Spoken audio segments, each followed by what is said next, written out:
Assalamualaikum warahmatullahi wabarakatuh. Puji dan syukur marilah kita panjatkan kepada Allah Subhanahu wa Ta'ala, karena atas rahmat dan karunia-Nya kita dapat berjumpa kembali dalam mata kuliah umum pendidikan kewarganegaraan dalam keadaan yang insya Allah sehat walafiat. Salawat dan salam semoga selalu tercurah limpahkan kepada junjungan kita semua, yakni Nabi Muhammad Sallallahu Alaihi Wasallam, kepada keluarganya, sahabatnya, tabi'in-tabi'atnya, semoga sampai kepada kita selaku umatnya yang taat pada ajarannya hingga akhir zaman. Amin. Yang terhormat Pak Taufan Abiyuna SPD MPD dan teman-teman kelas A yang kami cintai dan banggakan.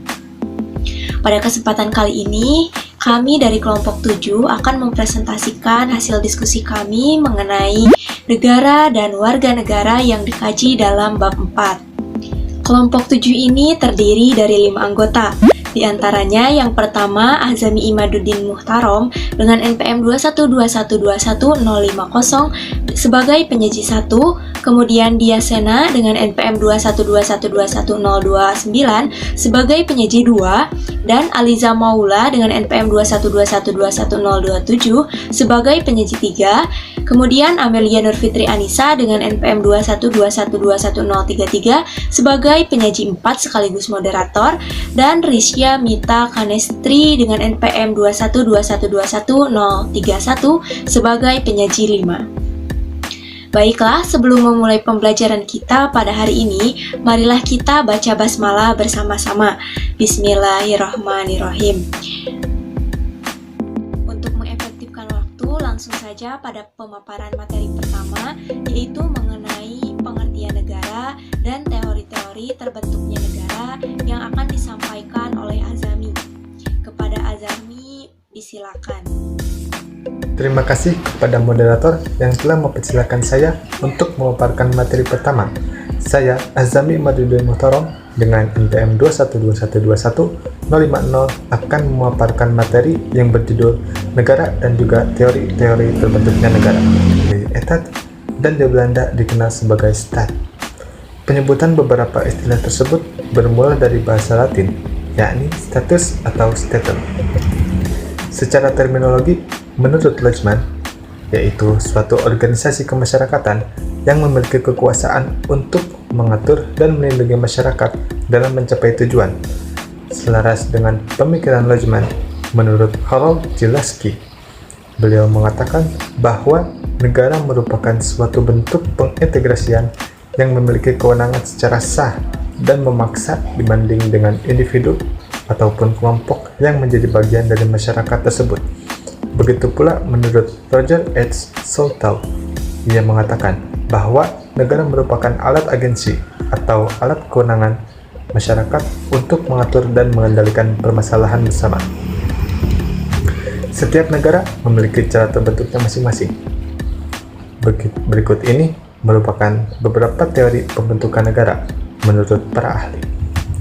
Yang pertama ada teori perjanjian masyarakat. Teori ini menyatakan bahwa negara merupakan hasil perjanjian masyarakat yang pada awalnya tidak memiliki organisasi pemerintahan. Menurut John Locke, terbentuknya negara didasarkan pada asas Pactum Unionis dan Pactum Subjectionis. Setiap negara memiliki cara terbentuknya masing-masing. Berikut ini merupakan beberapa teori pembentukan negara menurut para ahli.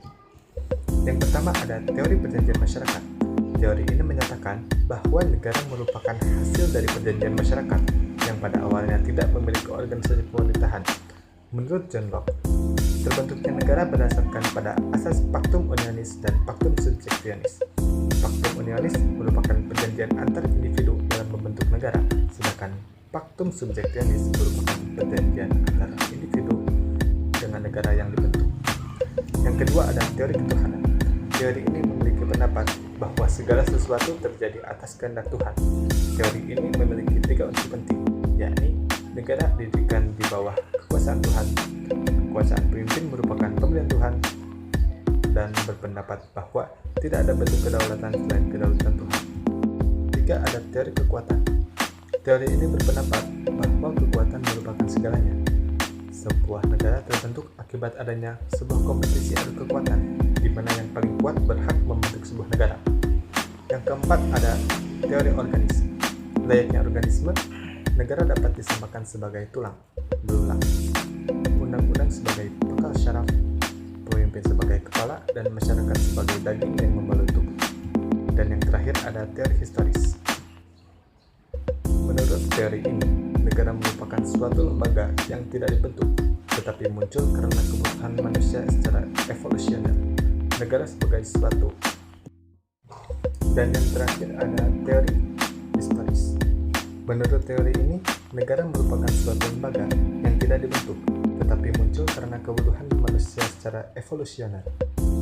Negara sebagai suatu atau badan sosial sangat dipengaruhi oleh aspek geografis, waktu, dan perkembangan zaman yang berfungsi untuk memenuhi segala kebutuhan manusia. Itu saja dari saya kembalikan kepada moderator. Selanjutnya, materi kedua yang akan disajikan oleh Diasena Hidayat. Kepada Diasena, disilakan. Assalamualaikum warahmatullahi wabarakatuh. Terima kasih kepada moderator yang telah memberikan saya waktu untuk memaparkan materi. Saya Diasena Hidayat, NPM 2121029. Di sini saya akan memaparkan materi tentang unsur terbentuknya negara. Negara memiliki unsur-unsur yang tidak dimiliki oleh organisasi-organisasi apapun yang ada di dalam struktur masyarakat.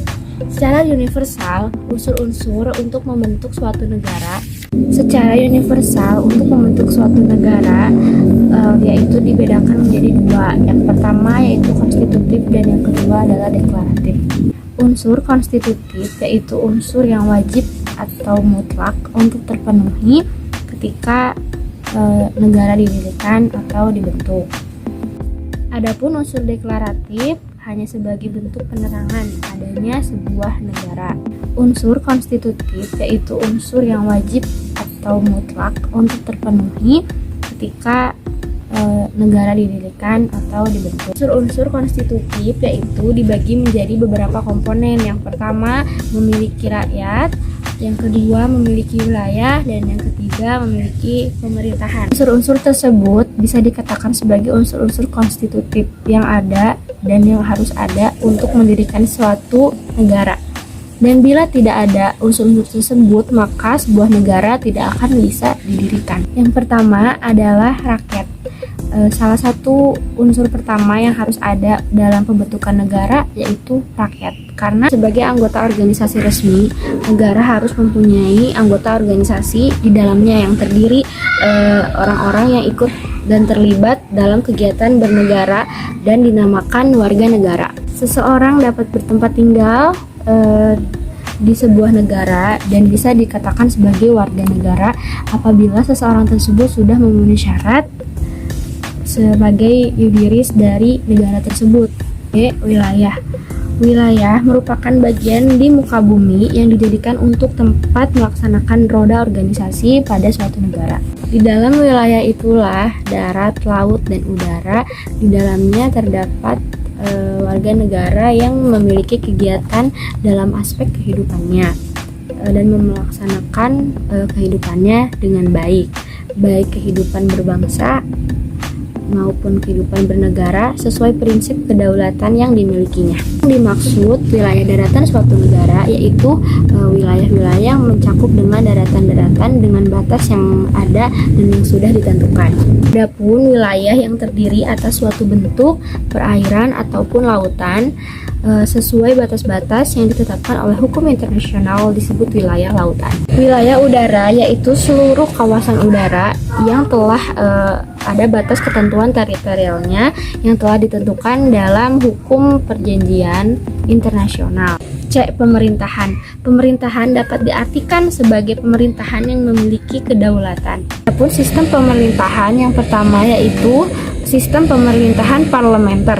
Sistem pemerintahan parlementer yaitu sistem kekuasaan yang dijalankan oleh parlemen. Artinya, parlemen memiliki kekuasaan penting dan kewenangan penting untuk menjaga atau memegang pemerintahannya. Kedua yaitu pemerintahan presidensial. Sistem pemerintahan presidensial yaitu sistem pemerintahan yang memegang kekuasaan sangat kuat karena bertugas sebagai kepala negara sekaligus sebagai kepala pemerintahan untuk memimpin kabinet atau menteri. Yang ketiga adalah sistem pemerintahan campuran. Pemerintahan campuran, pada sistem pemerintahan campuran, pemerintah memiliki presiden yang memegang jabatan kepala negara, juga terdapat Perdana Menteri yang menjabat sebagai kepala pemerintah untuk memimpin kabinet. Kabinet pun harus bertanggung jawab kepada parlemen. Halnya menjadi pembeda yaitu sistem pemerintahan campuran, presiden tidak memiliki porsi dominan dalam pemerintahan. Poin keempat yaitu bentuk negara. Yang pertama, A. Negara kesatuan. Negara kesatuan adalah negara yang bersifat tunggal atau negara yang tidak terdiri atas negara-negara bagian. Negara kesatuan hanya terdapat suatu pemerintah pusat sebagai pemegang kekuasaan. Negara kesatuan disebut juga sebagai negara unitaris. Yang B yaitu negara serikat, federal atau federalisasi. Negara serikat atau federal merupakan negara yang ada di dalamnya, terdiri atas beberapa negara bagian.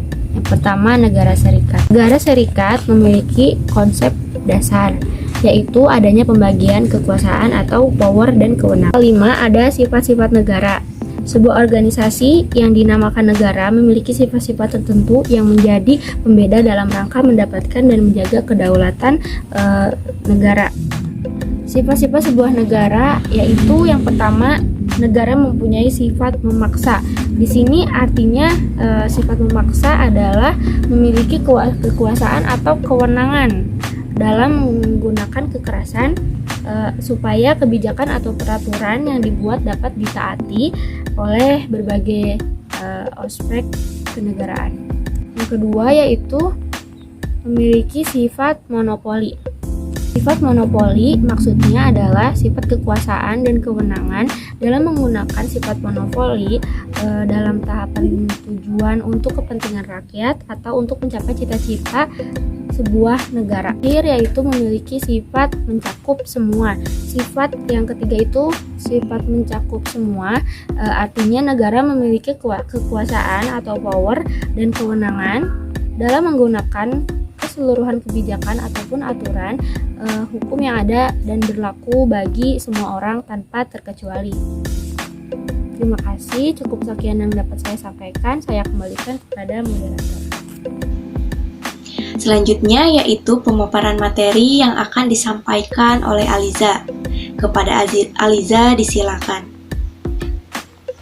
Saya akan memaparkan materi mengenai fungsi negara, NKRI, dan pengertian warga negara. Sebelumnya perkenalkan, saya Aliza Maula, NPM 212121027. Negara secara umum yaitu yang pertama, melaksanakan ketertiban. Tujuan fungsi ini sangat penting untuk mencegah bentrokan-bentrokan maupun pertikaian antar warga dan mengatur masyarakat agar tercipta kehidupan bernegara yang baik sesuai dengan tujuan dan cita-cita negara. Yang kedua, kemakmuran dan kesejahteraan. Seiring berjalannya waktu, fungsi ini penting, terutama bagi negara yang menganut paham negara kesejahteraan. Dalam hal ini, negara berupaya agar masyarakat dapat hidup sejahtera, terutama di bidang ekonomi dan sosial masyarakat. Yang ketiga, pertahanan. Fungsi ini diperlukan untuk menjaga kemungkinan terjadinya serangan dari luar. Jadi, negara wajib melindungi rakyat, wilayah, dan pemerintahannya dari berbagai ancaman, tantangan, dan gangguan baik dari dalam maupun luar negeri. Maka dari itu, penting bagi setiap negara mempunyai alat-alat pertahanan serta anggota keamanan yang terlatih dan tangguh. Dan yang keempat, keadilan. Fungsi negara ini dilaksanakan oleh badan penegak hukum. Negara harus dapat menegakkan keadilan secara tegas dan tanpa adanya unsur kepentingan tertentu untuk menegakkan keadilan bagi seluruh warganya. Fungsi ini meliputi seluruh aspek kehidupan melalui badan-badan peradilan di bidang politik, ekonomi, sosial budaya, pertahanan, keamanan, dan lain-lain. Selanjutnya, Negara Kesatuan Republik Indonesia atau NKRI. Sebagai warga negara Indonesia, kita wajib memahami latar belakang terbentuknya NKRI serta tujuan NKRI, sehingga kita akan menjadi bijak dalam mengambil keputusan di setiap persoalan kenegaraan sebagai warga di negara demokratis. Nah, latar belakang terbentuknya NKRI, Proklamasi Kemerdekaan Indonesia pada 17 Agustus 1945 merupakan awal berdirinya NKRI. Negara Indonesia terdiri atas wilayah yang luas dan tersebar dengan bermacam adat suku, keyakinan, serta budaya. Hal itu sebagai tujuan dasar menjadi bangsa yang merdeka, bersatu, berdaulat, adil, dan makmur. Bentuk pemerintahan NKRI adalah republik. Istilah tersebut merujuk pada Undang-Undang Dasar 1945 Pasal 1 Ayat 1 yang berbunyi, Negara Indonesia ialah negara kesatuan yang berbentuk republik. Sehingga negara diselenggarakan berdasarkan prinsip kedaulatan rakyat yang dilaksanakan secara demokratis yang dibentuk melalui pemilihan umum. Hal itu terkandung dalam Undang-Undang Dasar 1945 Pasal 1 Ayat 2 yang berbunyi, kedaulatan berada di tangan rakyat dan dilaksanakan menurut Undang-Undang Dasar. Kedaulatan di tangan rakyat artinya Indonesia menganut sistem demokrasi dalam menjalankan pemerintahannya. Dalam negara demokrasi, kekuasaan tertinggi berada di tangan rakyat. Nilai-nilai persatuan dan kesatuan dalam kehidupan bangsa Indonesia secara jelas dapat dipahami dari dasar negara Pancasila dan konstitusi negara serta Undang-Undang Dasar 1945. Selanjutnya, tujuan Negara Kesatuan Republik Indonesia termuat dalam pembukaan Undang-Undang Dasar Negara Republik Indonesia tahun 1945 alinea keempat. Sebagaimana yang tertuang dalam alinea keempat tersebut, dapat diketahui tujuan NKRI ialah: pertama, melindungi segenap bangsa Indonesia dan seluruh tumpah darah Indonesia. Yang kedua, memajukan kesejahteraan umum. Ketiga, mencerdaskan kehidupan bangsa. Dan yang keempat, ikut melaksanakan ketertiban dunia berdasarkan kemerdekaan, perdamaian abadi, dan keadilan sosial. Selanjutnya, pengertian warga negara. Menurut Jibur Dodge, bahwa warga negara adalah suatu hak untuk berpartisipasi secara utuh dalam berbagai kegiatan struktur politik, sosial, dan kehidupan kultural melalui pemberian ide, gagasan, bahkan ikut serta dalam menciptakan bentuk-bentuk atau formula yang tepat di dalamnya. Adapun Kaelan mendefinisikan warga negara terdiri atas rakyat yang hidup menetap dalam suatu wilayah dan rakyat tertentu yang berhubungan dengan negara. Pada ketentuan Pasal 26 Ayat 1 Undang-Undang Dasar Negara Republik Indonesia 1945 menegaskan bahwa negara Indonesia adalah orang-orang bangsa Indonesia asli dan orang-orang bangsa lain atau asing yang disahkan dan ditetapkan dengan undang-undang sebagai warga negara Indonesia. Selanjutnya yaitu penyajian materi 4 yang akan disampaikan oleh saya sendiri. Perkenalkan, saya Amelia Nurfitri Anissa, NPM 212121033 yang akan melanjutkan pemaparan materi mengenai asas-asas kewarganegaraan, status kewarganegaraan, dan warga negara Indonesia. 2. Asas-asas kewarganegaraan. Setiap negara memiliki kebebasan dan kewenangan untuk menentukan asas kewarganegaraan. Nah, penentuan kewarganegaraan berdasarkan kelahiran seorang individu dikenal dengan 2 asas kewarganegaraan. Apa saja itu? Di antaranya yaitu ius sanguinis dan ius soli. Berikut merupakan asas-asas penjelasannya. Poin A, asas ius sanguinis atau asas berdasarkan keturunan. Ius sanguinis bermula dari bahasa Latin. Ius berarti hukum dan sanguinis artinya darah.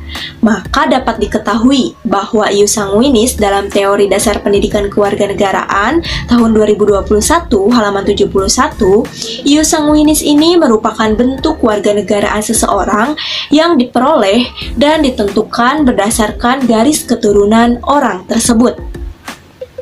Atau sederhananya, asas ius sanguinis ini adalah asas yang menentukan kewarganegaraan seseorang ini berdasarkan darah atau keturunan, bukan berdasarkan negara.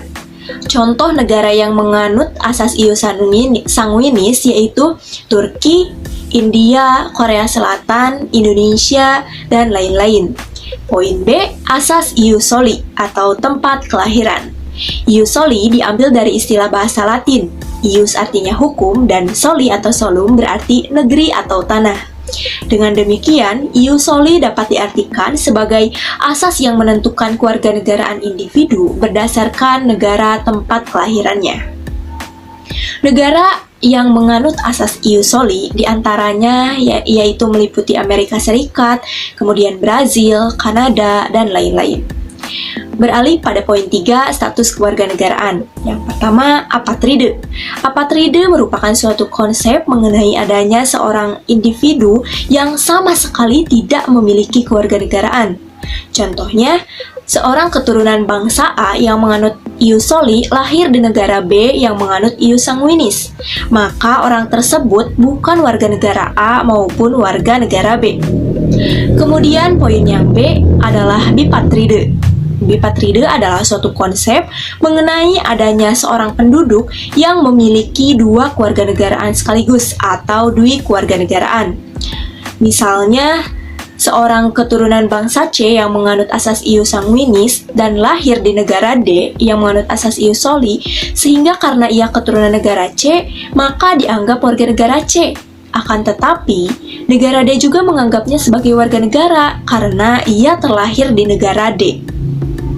Kemudian poin yang C yaitu multipatride. Multi artinya banyak dan patride berarti warga negaraan. Dengan kata lain, multipatride ini menunjuk pada konsep mengenai seseorang yang memiliki banyak warga negaraan. Misalnya, ada seorang anak yang orang tuanya berasal dari negara yang menganut paham ius soli dan juga asas ius sanguinis. Akan tetapi, dia dilahirkan di negara netral atau tidak menganut kedua paham tersebut. Nah, seperti itu. Selanjutnya, yaitu beralih pada poin keempat mengenai warga negara Indonesia.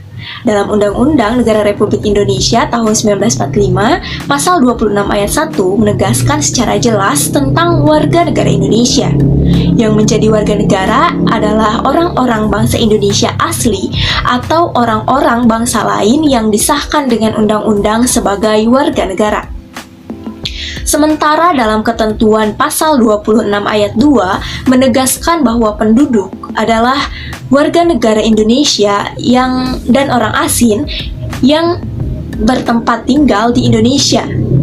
Maka, berdasarkan uraian-uraian di atas dapat diketahui bahwa yang menjadi warga negara Indonesia adalah orang bangsa Indonesia asli dan orang asing atau bangsa lain yang disahkan undang-undang sebagai warga negara Indonesia. Seperti itu. Nah, peraturan perundang-undangan di Indonesia ini mengenai penduduk serta hubungan negara dengan warga negara secara khusus telah diatur dalam Undang-Undang Kewarganegaraan Indonesia atau UUKI nomor 12 yang disahkan pada tahun 2006, menegaskan bahwa seseorang dikatakan sebagai warga negara Indonesia apabila orang yang bersangkutan sesuai perjanjian pemerintah Republik Indonesia dan sebelum UUKI tahun 2006 berlaku, orang tersebut sudah menjadi warga negara Indonesia. Sekian pemaparan materi yang dapat saya sampaikan. Terima kasih, mohon maaf apabila ada kekurangan, saya kembalikan lagi kepada moderator. Baik, beralih pada penyaji kelima yang akan disampaikan oleh Risya. Kepada Risya disilakan. Assalamualaikum warahmatullahi wabarakatuh. Sebelumnya, perkenalkan, saya Risya Mita Kanestri dengan NPM 212121031 akan memaparkan materi keempat mengenai syarat-syarat permohonan menjadi warga negara Indonesia, peran warga negara, serta hak dan kewajiban warga negara. Permohonan menjadi WNI, persyaratan untuk memperoleh kembali status WNI yang telah hilang dengan persyaratan bagi WNA yang akan menjadi WNI sama saja, sebagaimana diatur dalam pasal 9 Undang-Undang Nomor 12 Tahun 2006, yakni yang pertama, telah berusia 18 tahun atau sudah kawin meskipun belum 18 tahun. Yang kedua, pada saat mengajukan permohonan telah tinggal di Indonesia selama 5 tahun berturut-turut atau 10 tahun tidak berturut-turut.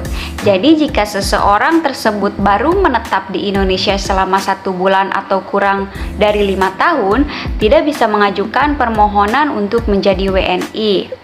Yang ketiga, sehat jasmani dan rohani.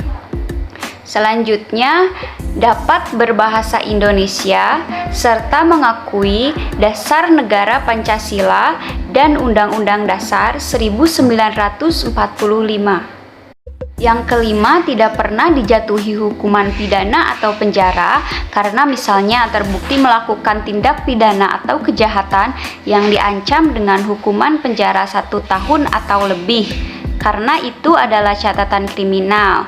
Yang keenam, dengan memperoleh kewarganegaraan Indonesia tidak menyebabkan statusnya menjadi berkewarganegaraan ganda, sebab hal itu tidak diakui dalam sistem hukum di Indonesia. Dengan kata lain, status kewarganegaraan dari negara lain harus dilepaskan. Selanjutnya, mempunyai pekerjaan atau memiliki penghasilan tetap, serta membayar uang atau biaya pewarganegaraan ke kas negara. Selanjutnya, mengenai peran warga negara. Dalam kehidupan bernegara, warga negara memiliki 4 peranan yang meliputi peranan yang pasif, aktif, negatif, dan positif. Pertama, ada peran pasif adalah kepatuhan warga negara terhadap perundang-undangan yang berlaku di negara tempat mereka tinggal. Yang selanjutnya ada peran aktif, merupakan aktivitas warga negara untuk terlibat terutama dalam mempengaruhi keputusan publik. Selanjutnya ada peran positif, merupakan permintaan dari warga negara atas pelayanan dari negara untuk memenuhi kebutuhan hidup. Dan yang terakhir ada peran negatif, merupakan permintaan warga negara terhadap negaranya agar tidak turut andil dalam kehidupan pribadinya. Selanjutnya, mengenai hak dan kewajiban warga negara. Apa itu hak? Hak adalah sesuatu yang sepatutnya didapatkan untuk kesejahteraan sebagai warga negara tentunya. Hak warga negara Indonesia yang telah diatur dalam undang-undang diantaranya yang pertama, hak atas pekerjaan dan penghidupan yang layak. Yang kedua, ada hak untuk hidup dan mempertahankan hidup. Setiap orang berhak untuk hidup serta berhak mempertahankan hidup dan kehidupannya. Yang ketiga, hak untuk membentuk keluarga dan melanjutkan keturunan melalui perkawinan yang sah. Yang keempat, ada hak atas kelangsungan hidup.